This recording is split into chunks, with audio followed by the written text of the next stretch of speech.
Integrasi, menurut Kamus Besar Bahasa Indonesia, adalah pembauran hingga menjadi kesatuan yang utuh atau bulat.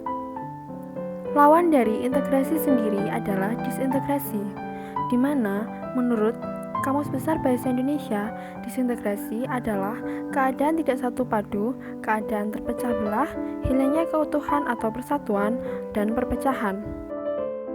Dari pendapat beberapa ahli, dapat disimpulkan bahwa integrasi nasional merupakan proses mempersatukan perbedaan yang ada pada sebuah negara sehingga tercapai keserasian dan keselarasan secara nasional.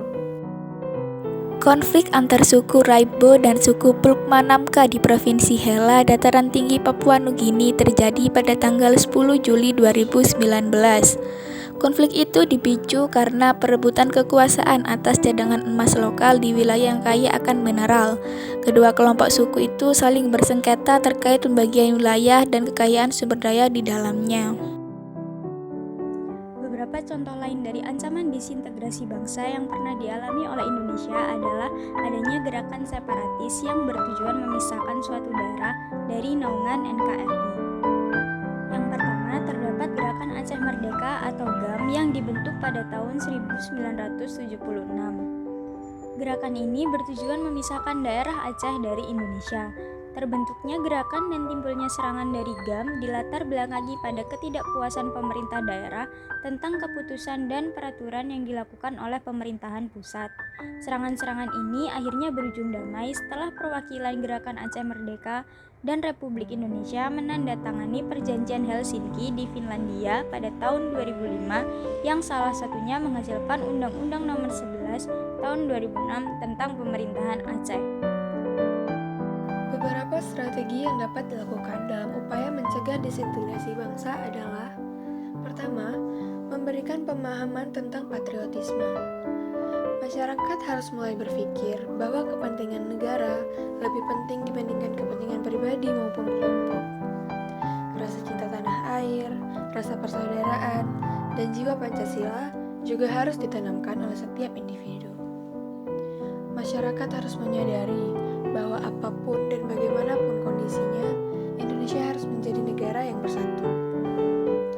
Kedua, menghilangkan hal-hal yang berbau primodalisme. Primodalisme adalah pemahaman yang dimiliki oleh seseorang yang sangat menjunjung tinggi ikatan sosial yang berupa nilai-nilai, norma, serta kebiasaan-kebiasaan yang bersumber dari etnik, ras, tradisi, dan kebudayaan yang dibawa sejak seorang individu baru dilahirkan. Pada beberapa kasus, sikap primodalisme yang sempit dapat memberi pengaruh buruk terhadap stabilitas berbangsa dan bernegara, seperti adanya masyarakat suatu daerah yang merendahkan dan tidak menghormati kebudayaan di daerah lain. Ketiga, rakyat harus memiliki sikap selektif. Masyarakat diminta untuk lebih cerdas dan selektif dalam memilih bacaan dan berita. Rakyat diharapkan untuk mengutip informasi yang berasal dari sumber-sumber yang dapat dipertanggungjawabkan saja, serta harus pandai mengecek kebenaran dari berita atau isu-isu yang dimunculkan oleh berbagai akun di media sosial agar tidak mudah terpengaruh oleh isu-isu yang diciptakan oleh pihak-pihak tidak bertanggung jawab. Yang keempat, meningkatkan rasa kepercayaan masyarakat. Saat ini, kepercayaan masyarakat menurun terhadap lembaga-lembaga yang sebelumnya dinilai memiliki kredibilitas dan netralitas.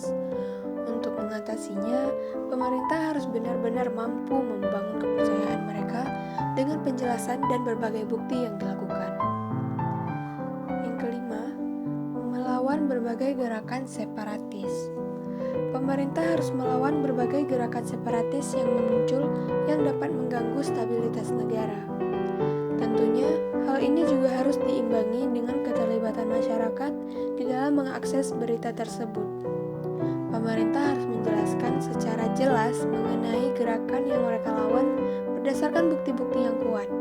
Dengan begitu, disintegrasi bangsa bisa dicegah.